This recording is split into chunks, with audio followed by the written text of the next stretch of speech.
If you have any question about the reality of the climate crisis, all you have to do is look to the west and the Colorado River Basin.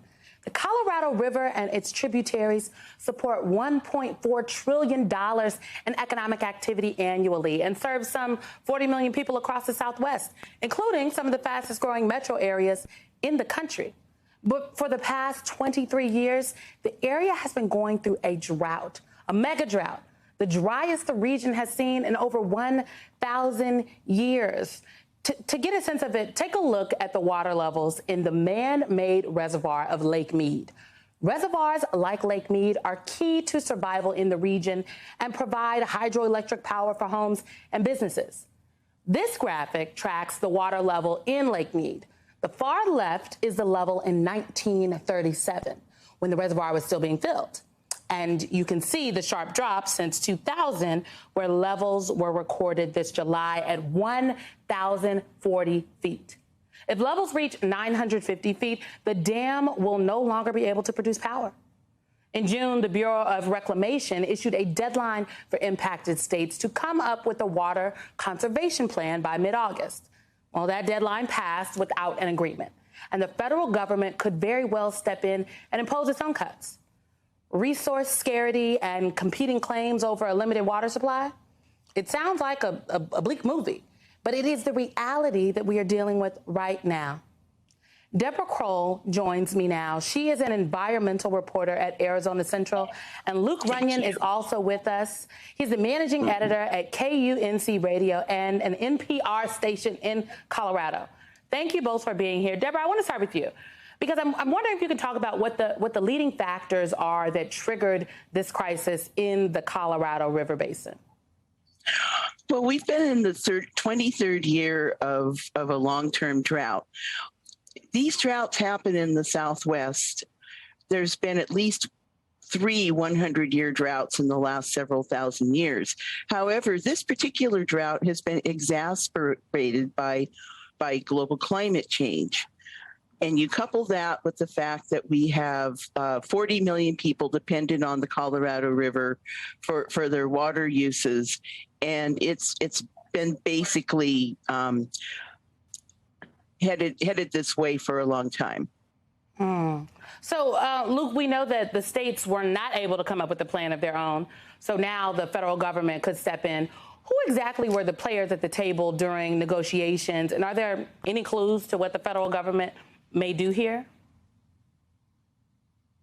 The players at the table are the 7 U.S. states that rely on the Colorado River, and that's Colorado, Utah, New Mexico, Wyoming, and California, Nevada, and Arizona. The river also crosses over the U.S.-Mexico border, so Mexico and representatives from Mexico are part of these talks as well. And then you also have 30 federally recognized tribes that are within the basin as well. So it's a huge cast of characters that have to come together in order to actually manage this river system. And there's really no clear indication exactly how aggressive the federal government wants to be in managing this crisis yet, whether they want to fully take on management of the Colorado River and mandating some pretty serious cuts to all of the users along it, or if they want to be more hands-off. I know that KUNC reported that a group of 14 Native American tribes in the Colorado River Basin sent a letter to the Interior Department calling for a greater voice in conservation negotiations, saying that they are in the dark. What rights do these communities have to the water? And historically, what has been their role in conservation negotiations? Because they're not at the table right now. Well, there are 30 federally recognized tribes that are in the basin, and it kind of varies tribe to tribe depending on, the amount of water that they have the rights to. But this is a long-standing tension between tribes in the basin and the federal government that very often you hear tribes saying that they're not included in these negotiations, that they're not at the negotiating table, and that the entire process for how the river is managed doesn't have a way for tribes to be included in those negotiations. And so a lot of the talk that you're hearing is about how do you revamp the entire process for how agreements come together on the Colorado River in order to allow tribes to sit at the table and be a part of those agreements.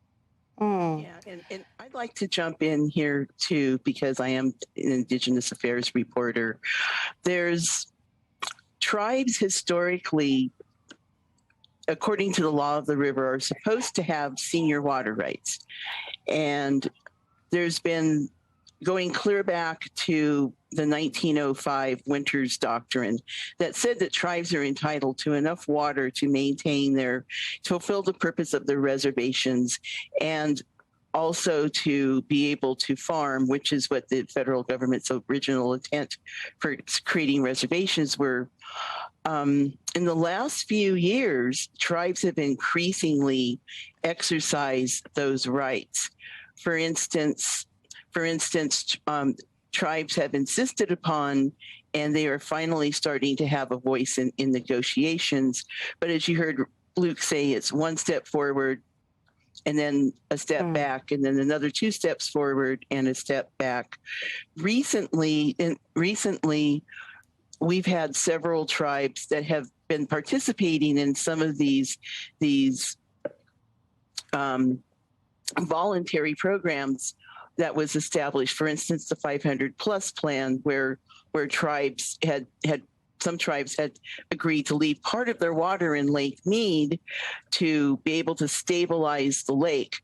And a lot of that has to do with generating hydropower, clean energy for millions and millions of people. And of course, part of that is so that stakeholders can continue to be able to use the river.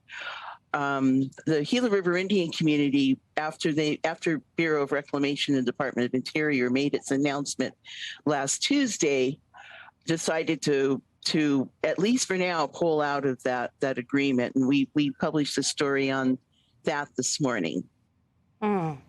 This is not only fascinating, but it's concerning. I traveled to Lake Mead with Vice President Harris last year, and to see the water essentially drying up, and it's a lifeline for so many communities.